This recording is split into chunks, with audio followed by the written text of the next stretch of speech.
बिस्मिल्लाहिर्रहमानिर्रहीम। अच्छा, हम लोग चाहते हैं कि हम लोग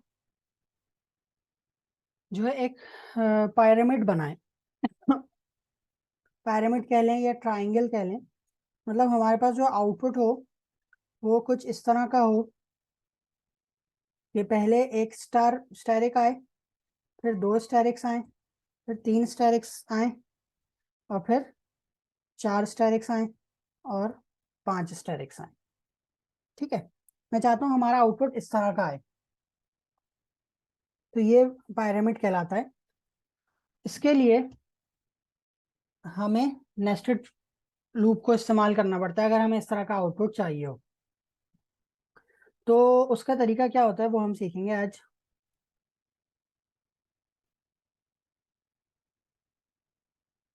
हमने एक आउटर लूप बनाया जिसका वेरिएबल रख लिया 0, और उसको हमने कहा कि वो 5 तक चलेगा, और हमने उसको इंक्रीमेंट करवा दिया।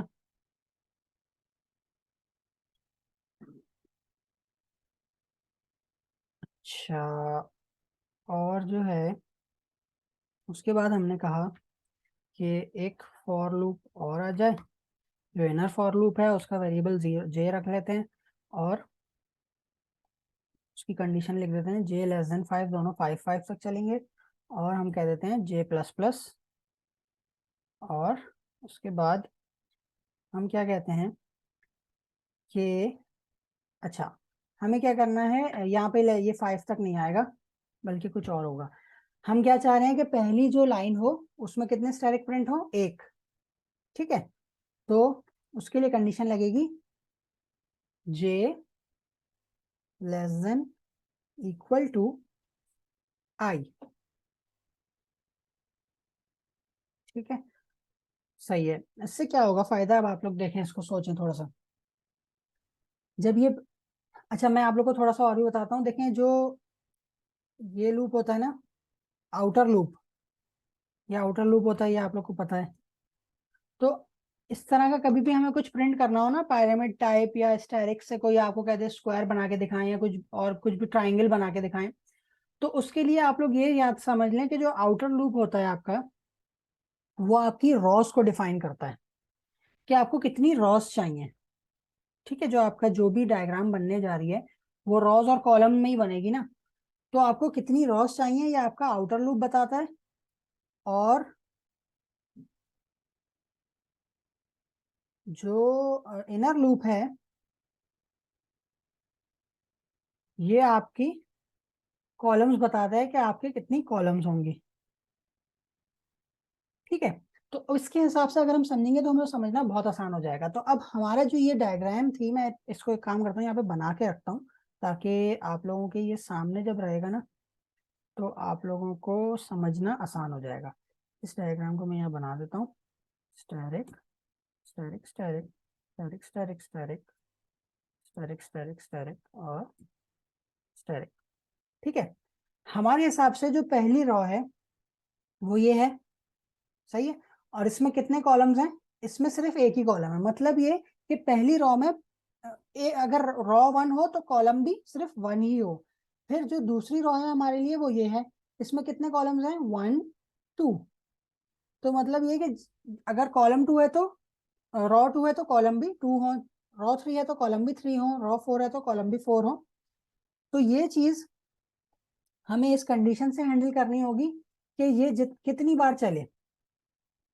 ठीक है, तो हमने ये कह दिया इसको कि भाई इसको सिर्फ उतनी बार चलाना जितना आई की वैल्यू है। ठीक है, मतलब क्या हुआ कि जब जे 0 है तो आई भी उस टाइम 0 अगर है तो एक बार चलेगा, और अगर आई की वैल्यू 1 है तो इसका मतलब है आई की आइट्रेशन कौन सी चल रही है, सेकेंड रॉ में है, तो इसको भी दो बार चलना चाहिए, तो 0 से 1 तक चलेगा। इसी तरह से जब आई की वैल्यू 2 हो जाएगी तो इसका मतलब है ये कौन सी रॉ में आ जाएगा, थर्ड रॉ में। तो थर्ड में आएगा, इसका मतलब है इसको भी 3 बार चलना चाहिए, तो ये भी 0 1 2 3 बार चलेगा। ठीक है, तो ये इस कंडीशन से हमने इसको टैकल कर लिया कि ये कितनी बार चले इनर लूप।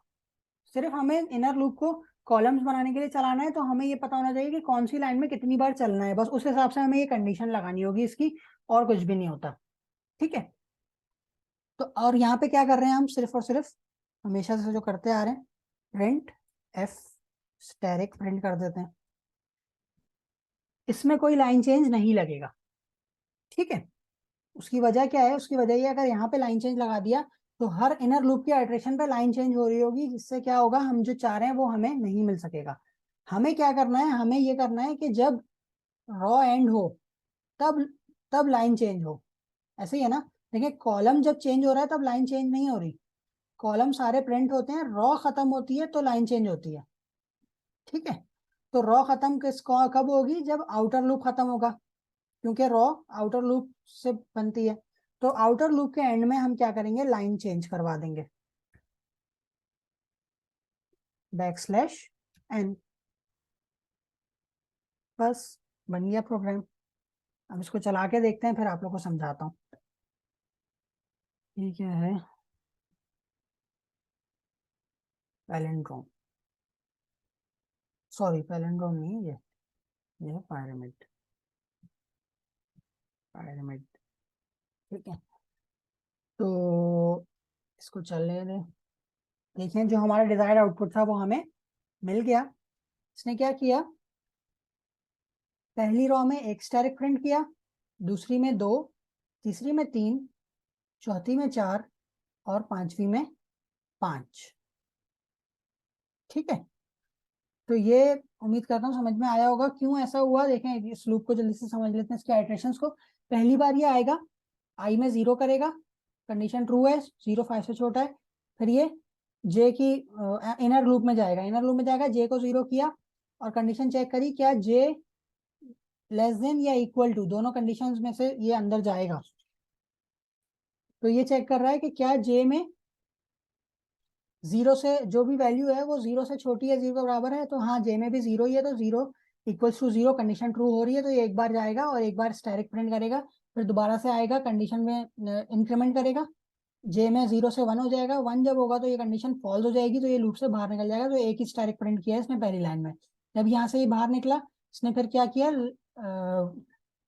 लाइन चेंज कर दी, लाइन चेंज करी तो आउटर लूप के वापस गया, इंक्रीमेंट किया, आई में 0 से 1 कर दिया, 1 किया, कंडीशन चेक करी, 5 लेस देन 1 है, मतलब 1 लेस देन 5 है, तो कंडीशन ट्रू हो गई, अंदर आ गया। फिर से सेकेंड आइटरेशन चली आउटर लूप की, फिर इसने क्या किया, दोबारा से इनर लूप को इनिशियलाइज किया, जे में 0 किया, जे में 0 है और आई में क्या है 1, 0 1 से छोटा है, कंडीशन ट्रू हो रही है, दोबारा जाएगा स्टैरिक प्रिंट करेगा, जे में इंक्रीमेंट करेगा 1, 1 हो जाएगा जे में। जब जे में 1 हुआ, फिर कंडीशन चेक करी, क्या जे लेस देन 1 है, वो आई है, तो आई में 1 है, जे में 1 है, 1 1 से छोटा तो नहीं है। लेकिन यहाँ पे एक और चीज चेक करिए, क्या बराबर है, हाँ बराबर तो है, 1 1 के बराबर है, तो ये दोबारा से अंदर चला जाएगा। जब दोबारा अंदर गया तो इसने क्या किया, एक और स्टैरिक प्रिंट कर दिया, तो इसलिए लाइन नंबर 2 में कितने स्टैरिक प्रिंट हो गए, 2। इस तरह से फिर इस लूप से अब बाहर आ जाएगा, क्योंकि जे में हो जाएगा 2, 2 1 से छोटा नहीं है, इसलिए बाहर आएगा, लाइन चेंज करेगा, तो इस तरह से ये 5 तक करता रहेगा। ठीक है, अगर हम इसी लूप को, इसी कोड को हम इस तरह से देखना चाहें कि पहली लाइन हो जाए ये, दूसरी लाइन हो ये, तीसरी लाइन हो ये, चौथी लाइन हो ये, और पांचवी लाइन हो ये। ठीक है, तो इसके लिए हमें क्या करना होगा, इसके लिए थोड़ा सा ट्रिकी हो जाता है पार्ट। वो क्या कि जब जितना जो रॉ है उसके अपोजिट कॉलम हो जाए। ठीक है, मतलब कि रॉ अगर 1 है तो स्टेरिक मतलब कॉलम 5 हो जाए, और रो जैसे जैसे बढ़ते जाए कॉलम्स कम होते जाएं। तो इस कंडीशन में हम जो इनर इनर लूप चलाते हैं उसको उल्टा चलाते हैं। उल्टा क्या मतलब, उल्टा मतलब ये कि हम इसको कर देते हैं माइनस माइनस, और इसको स्टार्ट करते हैं जो आउटर लूप का एंड है वहां से। ठीक है, वैसे आउटर लूप का एंड क्या है 4, इसको स्टार्ट करेंगे 4 से। ठीक है, और हम यहाँ पे कंडीशन उल्टी कर देंगे, पढ़ा। ऐसा क्यों किया, अब इसको समझें। हमें क्या करना था, हमें ये करना था कि जब रॉ 1 हो तो कॉलम 5 हो जाए, रॉ 2 हो कॉलम 4 हो जाए, जैसे जैसे रॉ बड़े कॉलम कम होते जाए। तो हमने क्या बोला कि कंडीशन तो क्योंकि आई से ही चेक करनी है, तो आई शुरू में क्या है, 0। तो आई जब 0 है तो हमें मैक्सिमम चलाने के लिए जे को वो करना पड़ेगा जिसपे मैक्सिमम चले, मतलब 4। तो इसलिए हमें इस लूप को उल्टा चलाना पड़ा, तो हमने जे को शुरू किया कहाँ से, 4 से, और डिक्रीमेंट करेंगे हर बार जे कम हो जाएगा। तो अब इसको जब हम चलाएंगे तो इसको थोड़ा सा आइट्रेशन के तौर पे पहले देखते हैं, फिर इसका आउटपुट देखेंगे। पहली बार जब ये आएगा तो ये 0 सेट करेगा आई में, अंदर जाएगा, जे में क्या सेट कर देगा, क्योंकि कंडीशन ट्रू है ना, आई लेस देन 5 है, तो अंदर चला जाएगा, अंदर जाएगा, जे में वो सेट कर देगा 4। जे में आ गया 4, ठीक है। अब ये कंडीशन चेक करेगा क्या 4 बड़ा है या बराबर है आई के। तो आई में क्या है, 0, हाँ तो बड़ा तो है 4, तो इसलिए कंडीशन ट्रू हो गई, अंदर चला गया, एक स्टैरिक प्रिंट किया, ऊपर आया, टास्क परफॉर्म किया क्या, डिक्रीमेंट का। 4 से क्या हो गई वैल्यू जे की, 3। 3 हुई, यहाँ गया, चेक किया क्या 3 बड़ा है 0 से, हाँ फिर से कंडीशन ट्रू हो गई। तो ये इसने क्या किया, यहाँ पे जाके इसको प्रिंट किया दोबारा से, 2 स्टैरिक प्रिंट कर दिए पहली लाइन में, दोबारा गया जे में 3 से 2 किया, 2 पे भी कंडीशन ट्रू हो गई, 0 से बड़ा है 2, 3 स्टैरिक प्रिंट कर दिए, दोबारा गया जे में कर दिया 1, 1 भी बड़ा है, 4 स्टैरिक प्रिंट हो गए, फिर दोबारा गया, फिर डिक्रीमेंट किया जे में कर दिया 0, 0, 0 से बड़ा नहीं है लेकिन बराबर है, 0 ही चेक हो रहा है ना, तो बराबर है, तो इसलिए इसने 5 स्टार प्रिंट कर दिया। अब जब ये जाएगा जे में डिक्रीमेंट करने है, तो जे में अब -1 हो जाएगी वैल्यू। जब -1 होगी तो ये कंडीशन फॉल्स हो जाएगी, क्योंकि -1 ना तो 0 से बड़ा है ना ही 0 के बराबर है, बल्कि छोटा है, तो इसलिए कंडीशन फॉल्स हुई, तो ये अब लूप से बाहर आया। और इस तरह से फिर ये हर लाइन में एक कम स्टैरिक प्रिंट करेगा जो रॉ होगी, मतलब से के अपोजिट डायरेक्शन में चलेगा। अगर पहली रॉ है तो मैक्सिमम का कॉलम्स, और अगर पहली कॉलम है तो मैक्सिमम रॉज, ठीक है। इसी को एक और तरीके से देख लेते हैं, अगर आप लोगों को स्क्वायर प्रिंट करना हो, स्क्वायर में स्टैरिक्स प्रिंट करने हो, उसके लिए क्या करना होगा, सिंपल पुरानी कंडीशन रहने दें, ठीक है। और फिर ये कंडीशन हो जाएगी 4, या इस तरह कर सकते हैं इसको, इस तरह 5 कर दें। अब क्या होगा, जितनी रॉस उतनी कॉलम्स, स्क्वायर यही होता है ना, रॉस और कॉलम बराबर होती है स्क्वायर की। तो हमने क्या कहा, रॉस भी 5 बनाओ, कॉलम्स भी 5 बनाओ। अब देखें क्या होता है, ये इसने स्क्वायर बना दिया। आप लोगों को दिखने में स्क्वायर नहीं लग रहा क्योंकि बीच में स्पेसेस आ रहे हैं, वरना ये स्क्वायर ही है, क्योंकि चले मैं इसको इस तरह थोड़ा सा खूबसूरत कर लेंगे तो ये अच्छा हो जाएगा, ऐसे कर लेते हैं। अब लग रहा है स्क्वायर, क्योंकि स्पेसेस थे वो, इसलिए लग नहीं रहा था। 5 रॉस 5 कॉलम्स, ये स्क्वायर बन गया। देखें ये जो आउटपुट आप लोग को नजर आ रहा होगा ना, देखें इसमें क्या था, let's play game, how many asterisk you want to print in each row, enter in number, ठीक है। तो आपको कितने, कितनी रॉस, अच्छा ये बोल रहे हैं कि कितने स्टैरिक चाहिए है एक रॉ में, तो असल में क्या हुआ, ये कॉलम की वैल्यू दे रहे हैं हम, सही है। ये वाली वैल्यू, पहली वैल्यू हम कॉलम की दे रहे हैं कि आपको कितने कॉलम्स चाहिए, यही मतलब हुआ ना, क्योंकि कह रहा है एक रॉ में कितने चाहिए, तो एक रॉ में आने का मतलब कितने कॉलम्स चाहिए। दूसरी बात क्या कह रहा है, how many lines of asterisks you want to print, कितनी लाइंस चाहिए, मतलब कितनी रॉस चाहिए। तो मैं जल्दी से अगर इसी को प्रोग्राम को, ये जो अभी बनाया था आप लोग के सामने, इसी को कर दूंगा मैं यूं, तो ये आप लोग के सामने जल्दी से बन जाएगा task. Print F how many, मैं टाइम बचाने के लिए ना, हाउ मैनी कॉलम्स, क्योंकि पहली बात कॉलम्स की है, हाउ मैनी कॉलम्स, और ये कर देते हैं स्कैन एफ %d %a ठीक है, और इसी को कॉपी मारते हैं। ये वेरिएबल अभी इनिशियलाइज नहीं किया, इसको भी इनिशियलाइज डिक्लेयर नहीं किया, सॉरी डिक्लेयर कर लेते हैं। इंट ए कॉमा बी, दो वेरिएबल्स ले लिए। ठीक है, और कॉलम्स ये क्या है, रॉज। सही है, ये क्या है, बी है। सही है, कॉलम्स ए में कॉलम्स हैं, तो क्या करेंगे हम, यहाँ पे कॉलम्स सेट हो रहे होते हैं ना, चेक हो रहे होते हैं, तो जितने कॉलम चाहिए वो इस कंडीशन में आ जाएंगे। पांच थे, पांच चाहिए थे तो मतलब पांच बन रहे थे तो कंडीशन में पांच लगा हुआ था। अब यहाँ से यूजर जो इनपुट करेगा वो आ जाएगा, रॉज जितनी चाहिए वो यहाँ लिख देंगे, तो यूजर बी में रॉज इनपुट करेगा। अब देखें क्या होगा इस प्रोग्राम में। कॉलम्स बताएं, कॉलम भी कह देता हूँ 10, रॉज भी कह देता हूँ 10। आ गया वही आउटपुट जो टास्क था। अच्छा देखिए, अभी तक तो हमने ये सीखा कि अगर हमें इस तरह से पिरामिड बनाना हो तो किस तरह बनाएंगे। अब हम एक डिफिकल्ट पिरामिड बनाने की कोशिश करते हैं कि उसमें क्या हो, शुरू में हो, मान लेते हैं 5 स्पेसेस, 1 2 3 4 5, तो मैं थोड़ा बढ़ा लेता हूँ, 6 7 स्पेसेस। ठीक, फिर है वो एक स्टैटिक। इसी तरह से यहाँ पे दूसरी लाइन में 7 स्पेसेस नहीं होंगे बल्कि 6 स्पेसेस होंगे, और फिर होंगे 2 स्टैटिक। ठीक है, अगली लाइन में एक स्टैटिक कम, एक स्पेस कम कर दें, स्टैटिक 3 कर दें। ठीक है, और उसकी अगली लाइन में एक और स्पेस कम करें, स्टैटिक 4 कर दें। उसकी अगली लाइन में एक और स्पेस कम होगा, और हमारे स्टैटिक्स बढ़ जाएंगे।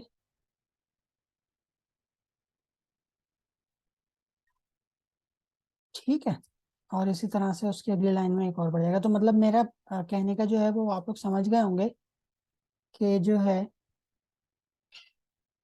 जी अच्छा आता हूँ।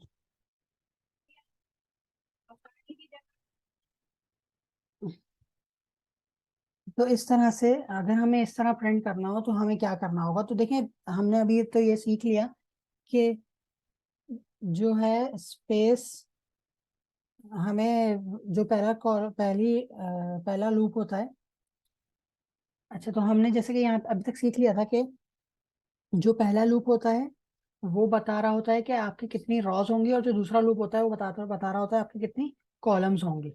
ठीक है, तो अब यहाँ ये जो सिचुएशन आ गई है, तो यहाँ भी सिचुएशन कुछ ऐसी ही है, लेकिन हमें जो लूप्स हैं, जो कॉलम्स हैं, वो दो तरह की चाहिए। अब दो तरह की चाहिए का क्या मतलब, एक कॉलम वो होगी जो स्पेसेस बता रही होगी, क्योंकि देखें दो दो दो चीजें डायनेमिकली चेंज हो रही हैं।